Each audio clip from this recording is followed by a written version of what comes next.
گرامی آداب، my channel Bengaluru پر آپ کا خیر مقدم ہے۔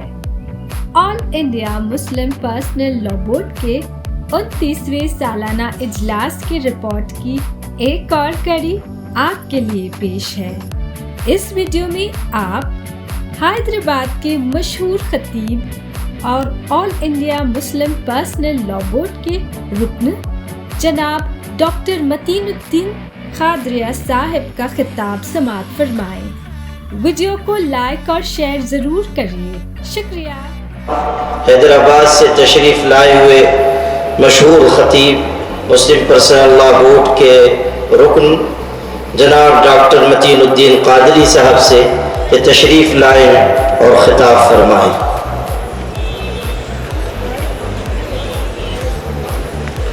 السلام علیکم ورحمۃ اللہ وبرکاتہ۔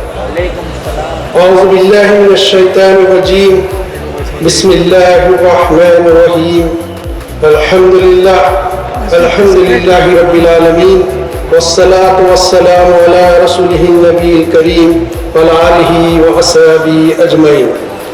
صدر مسلم پرسنل لا بورڈ و صدر اجلاس محترم المقام فخری الاسر حضرت مولانا خالد سیف اللہ رحمانی صاحب، بورڈ کے نائب صدور محترم، جنرل سیکریٹری محترم، سیکریٹریز اور اکابرین مسلم پرسنل لا بورڈ، معزز حاضرین اکرام، عزیز نوجوان ساتھیوں، پس پردہ سننے والی میری ماں و بہنوں، عزیزان گرامی، میں مشکور ہوں یہاں کے انتظامیہ کا، کسی وجہ سے گاڑی تاخیر سے آئی، لیکن ان نوجوانوں پر مشکور ہوں جو میرے لیے راستہ بنایا، ورنہ اب تک بھی میں اسٹیج تک نہیں پہنچ سکتا۔ یہاں سے 1.5-2 کلومیٹر تک پوری ٹریفک جام ہے۔ آپ کی آمد کو، آپ کے اتحاد کو، آپ کے یہاں بیٹھنے کو میں سلام کرتا ہوں۔ عزیزان گرامی، آپ خطاب سنیں گے، بڑا وسیع و تروس خطاب ہوگا، لیکن خطاب میں زور خطابت نہیں ہوگی۔ صدر محترم کے بہت نرم بات کرتے ہیں، لوگوں نے اس سے پہلے انتخاب کے وقت کہا تھا یہ رفیق القلب بھی ہے، نرم دل بھی ہے، نرم کلام بھی ہے، نرم گفتگو کرنے والے ہیں، بورڈ کی قیادت کے لیے اولو العزم چاہیے۔ میں نے اس وقت کہا یہ بڑے اولو العزم ہیں۔ اگر آپ سیرت طیبہ کے بعد خلافت راشدہ کا مطالعہ کریں تو پتہ چلے گا حضرت ابوبکر صدیق رضی اللہ تعالیٰ کی ذات و ذات تھی جو بڑے رفیق القلب، نرم گفتگو والے شخصیت تھے۔ لوگوں نے ان کے بارے میں بھی یہ سوچا تھا یہ کیسے کریں گے، لیکن جب شریعت اسلامی کو خطرہ پیدا ہوا، لوگوں نے زکوٰۃ دینے سے انکار کیا۔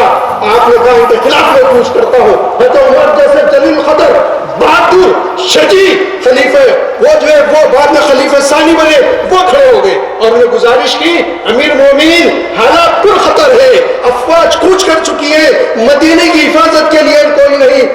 آپ نے کہا عمر جب تم ادھر تھے تو بڑے بہادر تھے، اسلام میں آ کے کیا تم کمزور ہو گئے ہو؟ یاد رکھو میرے لاش کو کتے مدینے سے کھینچ کے لے جائیں، میں زندہ ہوں اور شریعت میں تبدیلی آ جائے یہ ناممکن ہے۔ انہوں نے کہا عمر سنو، اگر کوئی رسی دیتا تھا زکوٰۃ میں، اگر وہ قبیلہ یا شخص انکار کرے گا میں اسے تلوار کے ذریعے وصول کر کے رہوں گا۔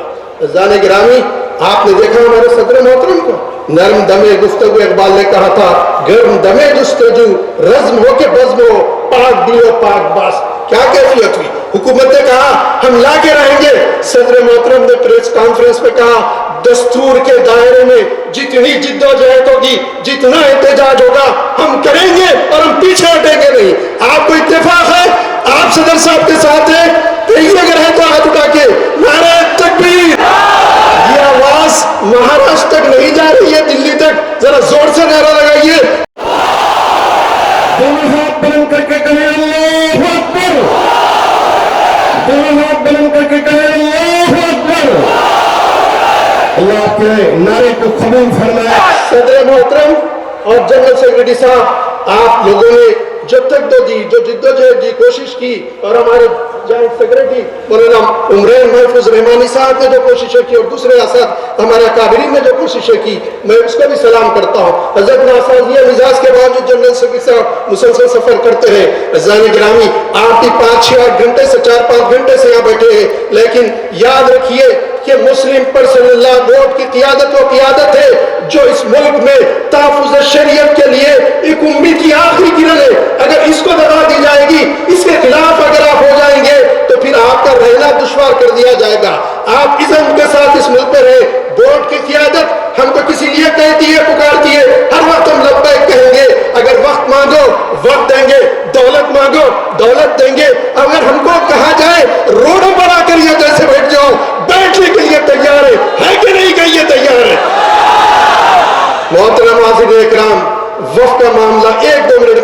سلسلے میں آگے بڑھ جاؤں گا بات کو.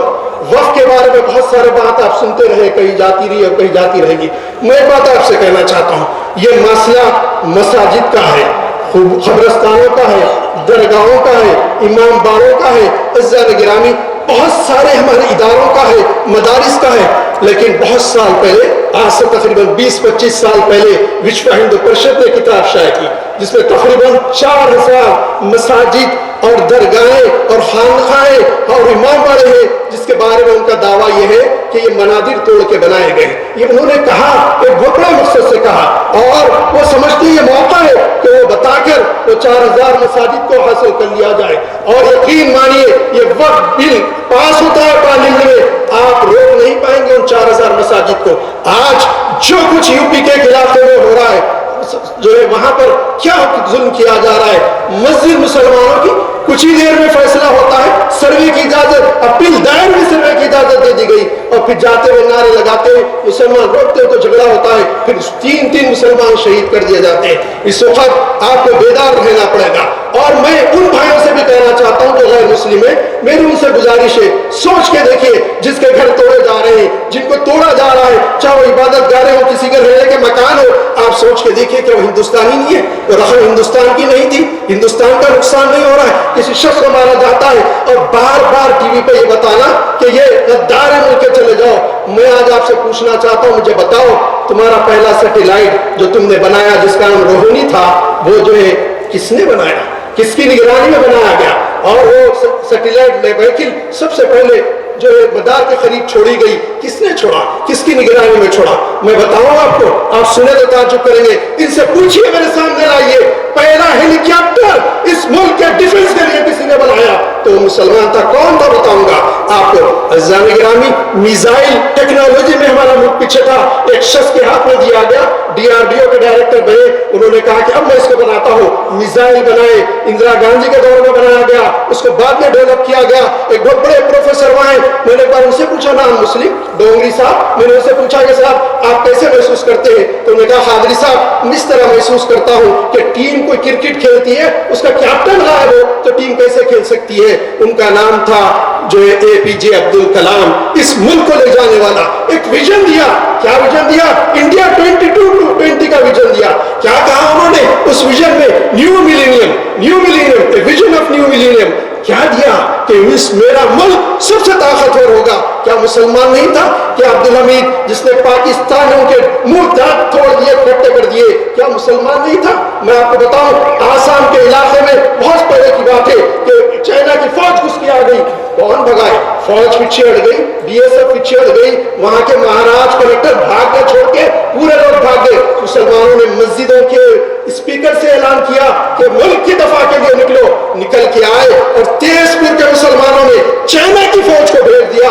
ہاتھ میں کچھ جو ہتھیار تھا گھروں میں لے کے آئے, کوئی ٹرین فوج نہیں تھی, اللہ نے ان کی مدد کی. جھاگرا چیف منسٹر تھے, ان کو کہنا پڑا کہ تیز پور کے مسلمانوں نے ہندوستان کی لاج رکھی. ہم ہر وقت مہاراج لاج رکھنے کے لیے تیار ہیں, لیکن ہماری شریعت میں, ہمارے وقت میں جس کو دستور اجازت دیتا ہے, آرٹیکل 25, 26, 30, میں لا کا بھی اسٹوڈنٹ رہا ہوں, میں جانتا ہوں, LLM کیا ہوں, میں اس وقت اس کی وضاحت میں جانا نہیں چاہتا. ہم پڑھے, ہم جانتے ہیں.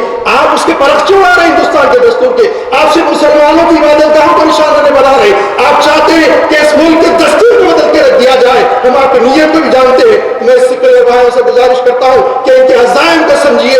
یہ ملک کی طاقت ڈائیورسٹی میں ہے, یہ ملک کا اتحاد اسی وقت رہے گا جب امن و سکون کے ساتھ سو رہیں گے. عزیزان گرامی, چھٹی آ گئی ہے, وہ بہت کم میں جانتا ہوں اکابرین کو سننا ہے. اقبال نے ہمارے آبا و اجداد کے بارے میں کچھ باتیں کہی تھی, اشعار کہے تھے, وہ کہتے میں اجازت چاہوں گا, اسی رخ پہ ہم کو جانا پڑے گا. اقبال نے کہا, ہم ایک تھے تیرے مارے کے آراؤں میں, کبھی خشکیوں میں لڑتے, کبھی دریاؤں میں, دیازانے کبھی یورپ کے کلیساؤں میں, کبھی افریقہ کے تپتے ہوئے صحراؤں میں. شان آنکھوں میں نشست تھی جہانداروں کی, ہم کلمہ پڑھتے تھے چھاؤں میں تلواروں کی. ٹلنا سکتے تھے اگر جنگ میں, اڑ جاتے تھے, پاؤں شیروں میں میدان سے کھو جاتے تھے. تجھ سے سرکش ہوا کوئی اگر تو بگڑ جاتے تھے. تیرے کیا چیزیں, ہم توڑ سے لڑ جاتے تھے. نقش توحید کا دل پہ بٹھایا ہم نے, زیر خنجر بھی یہ پیغام سنایا ہم نے. آپ کا اتحاد ہوگا, مسالک مشارق کو چھوڑیے, وقائع کی فکر چھوڑیے، فکر کریے مسلمانوں کے اتحاد کی. تو اس عزم کے ساتھ جیجیے کہ شب گریزہ ہوگی آخر جلوے خورشید سے، یہ چمن معمور ہوگا نغمہ توحید سے. وآخر دعوانا الحمدللہ رب العالمین. السلام علیکم.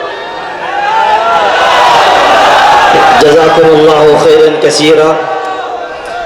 آپ تک مختلف علماء کرام اور قائدین کے ذریعے ایمان کا اور استقامت کا پیغام پہنچایا جا رہا ہے.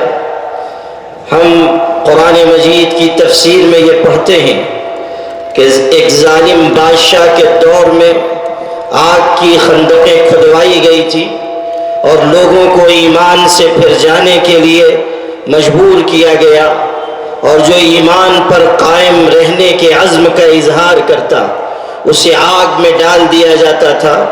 لوگ آتے گئے اور شہادت پا کر اللہ کی بارگاہ میں سرخرو ہوتے گئے. ایک خاتون بھی آئی جس کی گود میں شیرخوار بچہ تھا. اپنے دودھ پیتے بچے کی وجہ سے اس کے قدموں میں لرزش پیدا ہوئی، کپکپاہٹ آ گئی.